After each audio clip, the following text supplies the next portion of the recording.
సంగారెడ్డి జిల్లా జహీరాబాద్ పట్టణంలో భారీ ప్రమాదం త్రుటిలో తప్పింది. జహీరాబాద్ తాండూరు వెళ్లే మధ్య మార్గంలో నిర్మించిన రైల్వే ఓవర్ బ్రిడ్జ్పై బస్సు రైలింగ్ను ఢీకొట్టింది.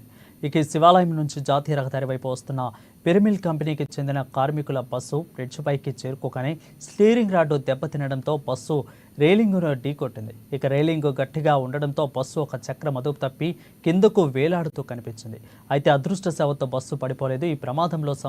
ఈ ప్రమాదం సంభవించినప్పుడు బస్సులో డ్రైవర్ ఒక్కడే ఉన్నట్లు సమాచారం. ఇక ఈ దృశ్యం సామాజిక మాధ్యమాల్లో ప్రస్తుతం వైరల్గా మారింది.